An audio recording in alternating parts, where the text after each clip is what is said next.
Hello, Dental A Team listeners. This is Kiera Dent, and I just wanted to say thank you so much for being part of my Dental A Team family. I seriously love doing this podcast. I thought I was going to hate it, and I love it. I love it so much because I get to connect with you. I get to hear how this podcast is helping you and your practice be better.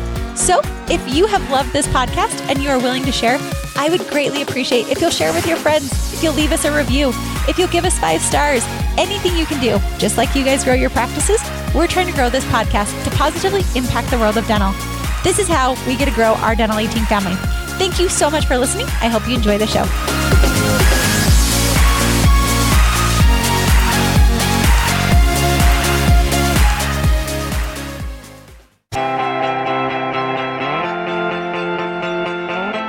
Hey everyone, welcome to the Dental A Team podcast.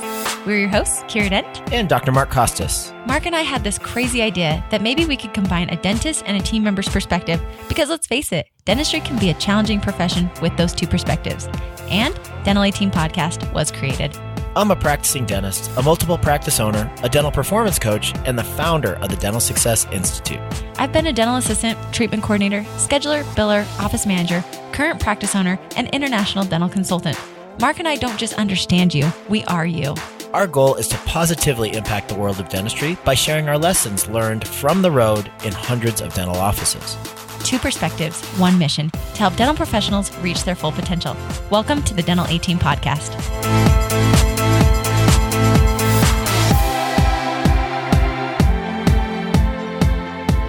Hello, Dental A Team listeners. This is your host, Kiera Dent, and I am going to go over something that has literally changed my life. We talked about it at Mark Costas's mastermind event this past weekend, and Alistair McDonald did a great job on it, but it's about personal assistants. And personal assistants, like, let's just talk about this. I'm not going to go into all the pieces that Alistair McDonald did. He is way more equipped to talk about those pieces because I want to make this personal for teams, and I want to talk to you about it from my experience. So when I was an office manager, you guys, I really thought having a personal assistant meant like I had to be super wealthy or super famous, or I didn't think Kiera Dent would have a personal assistant and that would be beneficial for my life. I wish I would have looked into this when I was an office manager or a lead, because there's so many things, as silly as this sounds, I'm not kidding, or doctor wives or doctors, like whomever you are, when you start to get busy, we start to do a lot of things in our world that take up a lot of our time. And so the day I finally realized, hey, I think I'm going to hire a personal assistant, because I had heard Mark Costas talk about personal assistant. And I thought, oh, that sounds kind of nice. It sounds kind of fun, but how do you even do this? So I just decided to make an ad. And if you guys want our ad, please email info@thedentalateam.com. Happy to share about personal assistant. But the way I figured out that I needed a personal assistant was I felt like I was running, spinning my wheels, just very, very busy. Please refer back to Mark's and our podcast where we talk about the urgent versus the important. I love that phrase that Mark taught me. And I think it's important because I was spending so much of my time doing urgent things, not important things. I remember, and how many office managers do you feel that you're the personal assistant for your doctor? That's a big thing. Doctors, we use our office managers as our personal assistants. And the reality is, are we bogging down their time with things that aren't moving our practice forward? Are we getting pieces in there that don't move the practice forward, or like our office managers or our right hands are people that are very efficient at doing really big projects that are important, that aren't necessarily urgent, and possibly a personal assistant could help alleviate that. So my example was I was booking all of my travel, and I feel snooty. And guys, I am not above booking my travel. I actually kind of miss booking my own travel, but I took Mark Costas' advice and I did the time journaling exercise. And if you're not familiar with the time journaling exercise, I'll give you a quick synopsis. We do have a podcast on it, but time journaling is, Mark recommends it for 5 days. That is some solid commitment. And I have to confess, I couldn't do it for 5 days. So I couldn't even really do it for a couple of days. I was pretty pathetic at it. But what you do is every hour or every 30 minutes, you write down every single thing you're doing for 1 day, 2 day, 3 days. It's good to have more than just 1 day because we tend to be on our best behavior for the first day. I am guilty of this. So I did it for 3 days, and I had a doctor hold me accountable where we had to actually take a picture, send it. I also was building our Dental Aid Team Office Managers online course, and I needed a picture of this to help other office managers learn how to do this. So that was my motivation to get it done. So whatever you need to motivate you, I'm happy to give lots of ideas. But the bottom line was, so doctors, office managers, team leads, time journal your time. Figure out where you're spending your time. What is the biggest time suck that's really not the most valuable? What are you doing? Because the reality is, I will tell you, when I'm paying attention, I was reading Rachel Hollis, massive shout out to that woman. I love her. If you have not read Girl Stop Apologizing, please grab that book. Or Girl Wash Your Face. I'm going to give my little women empowerment right now. All of us have women in our lives, and I think we're changing and we're evolving as a society. But that book changed my life. And she said, she watched this person come to Starbucks, and they were sitting there to work. And Rachel goes in and she'll work and she'll just crank it out. And she's got her results set up, and she knows what she's going to do, and she doesn't have any distractions. But she watched this group come to study or whatever they were doing, and she watched them for an hour's time period. They would be on Instagram, or they would spend, she timed them, and I think it was 15 or 20 minutes where they were spending trying to get the perfect filter and the perfect picture to post on their story on Instagram. And she thought, wow, that is so much time that I don't even think they're realizing that they're spending. I have a confession. When I get on Instagram, I have to look at my clock and say, okay, for 10 minutes. Otherwise, I'm on it and I can get sucked into all the different Facebook forums that are out there and all the different things that are great information, but are they actually moving me forward in the direction I want to go? But I can't objectively assess myself unless I have it in front of me where I can look for patterns.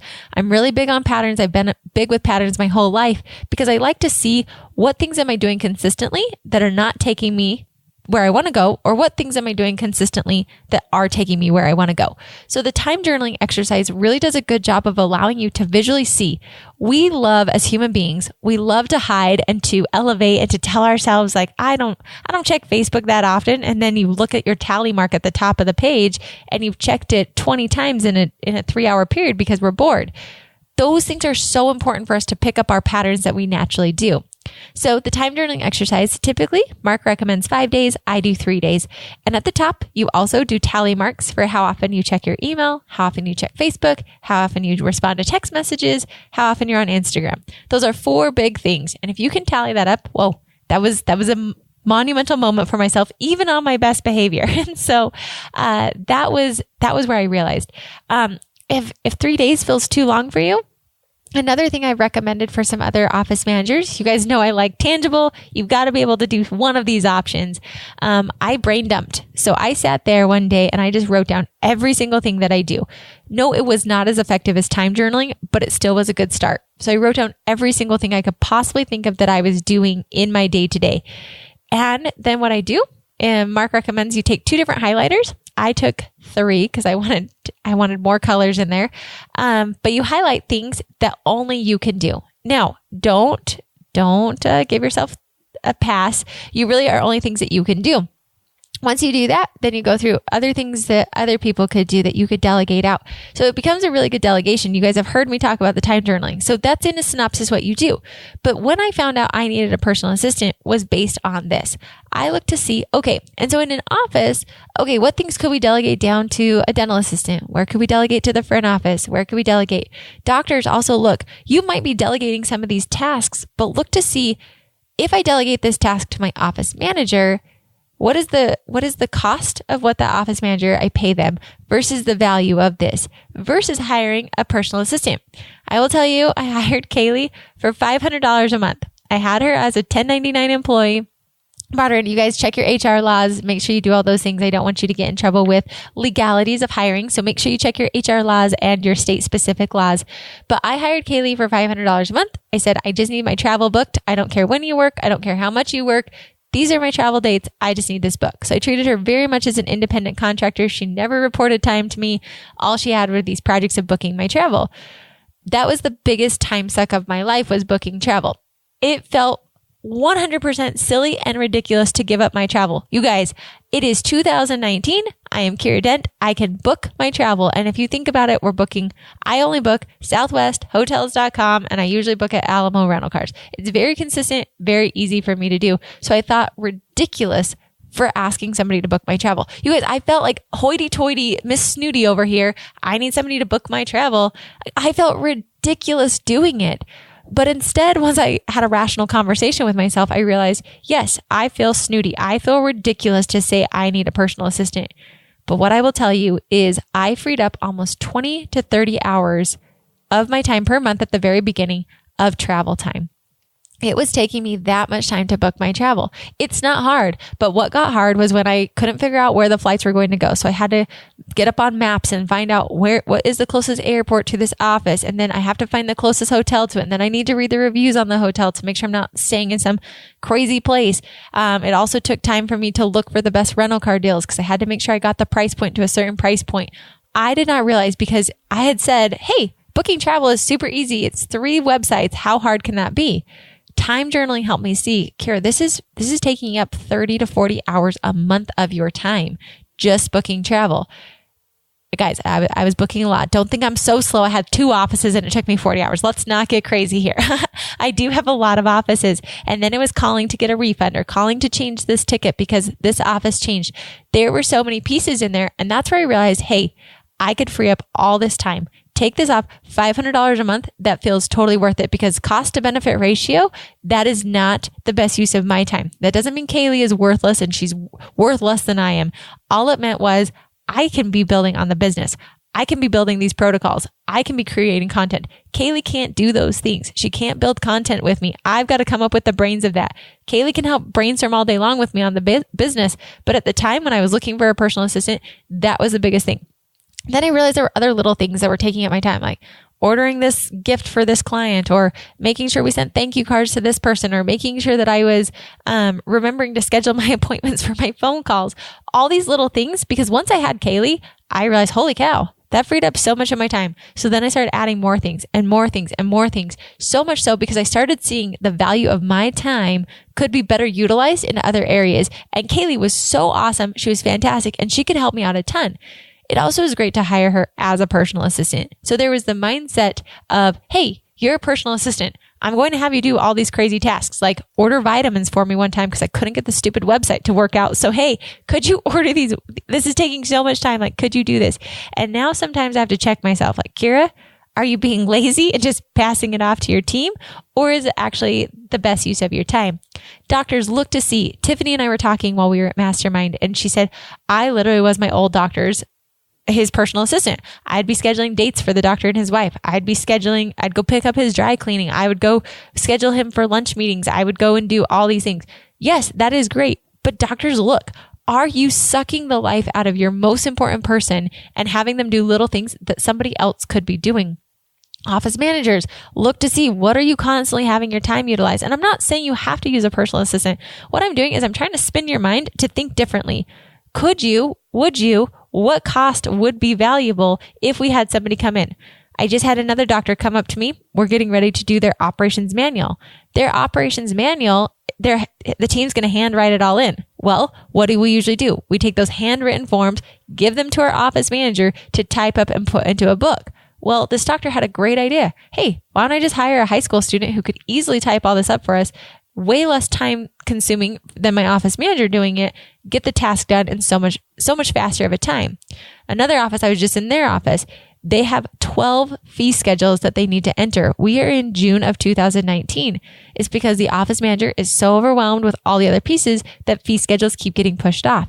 Hey, if we hired somebody for $500 to enter all these fee schedules for us, done. Get it off the plate. It's done. It's organized. Those things can be done. Now, I don't think throwing money around is a good use of our finances. So you have to be very intentional and look to see the ROI, the return on investment, and what is it actually going to help you with? So many people, they feel, we feel snooty. We feel hoity-toity saying we need a personal assistant, or we're so busy we need a personal assistant. I think of it differently now. I think of, hey, we're going to maximize time. We're going to make it so that way we're investing our time. We only have a finite amount of time time. That's the only thing that we can't get more of, and we can waste it very easily. So what are we doing? That doesn't mean you have to be efficient, like running a 10 cylinder, on all 10s all day long. What it means is we're actually just maximizing our time, and we're looking. A personal assistant might not be the best thing for you. It might also be a really good option for you. So I wanted to throw it out there. Having a personal assistant in my life literally changed my life. It freed me up. It made me less stressed. I had more time to create the things that were important as opposed to urgent. And it only happened because I time journaled and looked to see. I was downright terrified, but I realized, hey, personal assistants can come and go. It's fine. I don't have to keep this person long term if it's not a good investment of my time, and I'm not freeing up my time and being a good steward of my time when I get free. Because what can also happen is we can get a personal assistant. And I've watched myself. I have an incredible team.